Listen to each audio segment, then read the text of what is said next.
گھر میں بیٹیاں جوان ہیں، کوئی رشتہ اس لیے نہیں پوچھنے آتا کہ ان کے پاس دینے کے لیے کچھ نہیں ہے، اور باپ مزدوری کر کر کے بمشکل گھر کا چولہا گرم رکھتا ہے، اور بیٹیاں ان کے سر میں چاندی اتر رہی ہے، تو وہ باپ کتنا پھنسا ہوا ہے، اس کی گردن کتنی جکڑی ہوئی ہے۔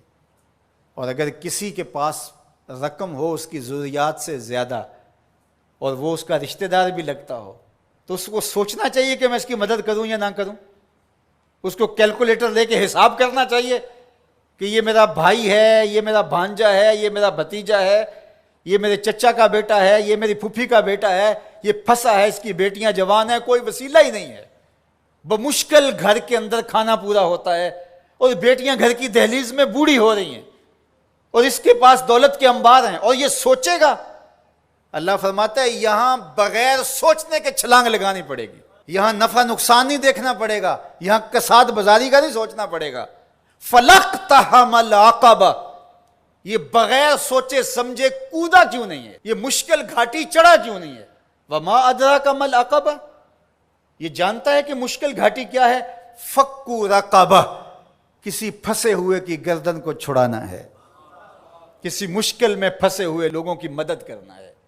تو اب یہ سوچے گا کہ ابھی تو میں نے فلاں پلاٹ بھی خریدنا ہے، ابھی یہ بھی کرنا ہے، ایک فیکٹری نہیں لگانی ہے میں نے تو اس کے لیے رقم جمع کر، کیا یہ ضرب تقسیمیں دے گا؟ کہا اگر اسلام کا نور سینے میں اترا ہوا ہے تو اپنے بھائی کی مصیبت کو دیکھ لے گا جب، اور وہ جانتا ہے یہ واقعی پھنسا ہوا ہے، تو پھر اس گھاٹی میں چھلانگ لگاتے ہوئے وہ دائیں بائیں نہیں دیکھے گا، وہ فوراً چڑھ دوڑے گا اور فوراً فیصلہ کرے گا تاکہ دکھی کو مصیبت سے نکال سکے۔ فَكُّ رَقَبَةٍ، کسی پھنسے ہوئے کی گردن کو چھڑانا ہے، کسی مشکل میں پھنسے ہوئے لوگوں کی مدد کرنا ہے۔ او اطعام فی یوم ذی مسغبہ، یا بھوک کے دن کھانا کھلانا ہے۔ لاک ڈاؤن لگ گیا، لوگ ترس گئے، فاقے آ گئے، گھر میں بہت پڑا ہوا ہے، تو یہ سوچا جائے گا کہ میں نے تو 3 سال کے لیے رکھا ہے، اور یہ بندہ ریڑیاں رگڑ کے مر رہا ہے، اگر میں اس کو دے دیا تو 3 سال کے بعد تو میرے پاس کچھ نہیں ہوگا۔ یہ بات سوچنے کی نہیں تھی کہ 3 سال بعد میرے پاس کیا ہوگا۔ قرآن کا جو اسلوب ہے، قرآن جو ہمیں زندگی سکھاتا ہے وہ یہ ہے کہ یہاں سوچنا نہیں، تمہیں عقل سے سوچ کے کام لینا، یہ بہت مرحلے ہیں، کہیں عقل کو پیچھے کرنا پڑتا ہے۔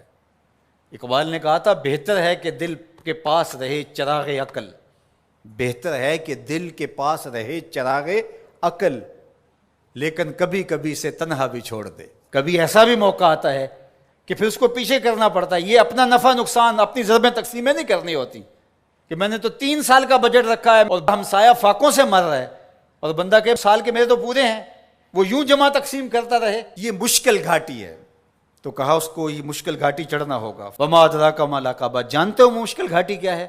فک رقبہ، کسی پھنسے ہوئے کی گردن کو چھڑانا ہے۔ او اطعام فی یوم ذی مسغبہ، بھوک کے دن کسی کو کھانا کھلانا ہے۔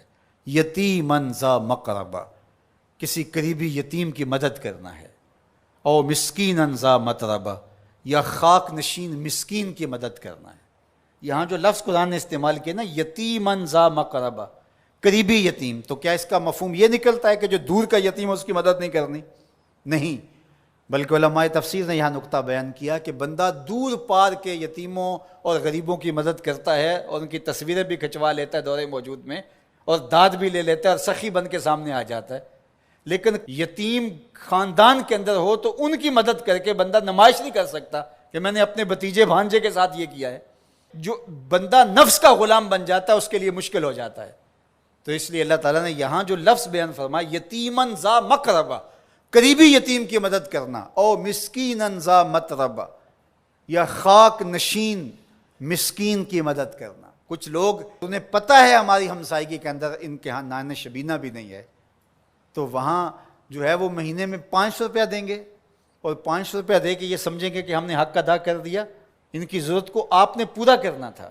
مختلف لوگوں کو تو آپ کروڑوں روپے بانٹ رہے ہو، اور آپ کی فیکٹری میں جو ملازمت کر رہے ہیں آپ ان میں کتنوں کو جانتے ہو کہ مشکل سے اس 15,000 روپے سے اس کا گھر چلتا ہے، اور اس کی بہنیں جوان ہیں، اور یہ بیچارہ اوور ٹائم بھی لگاتا ہے، پھر بھی گھر کا خرچہ پورا نہیں ہوتا۔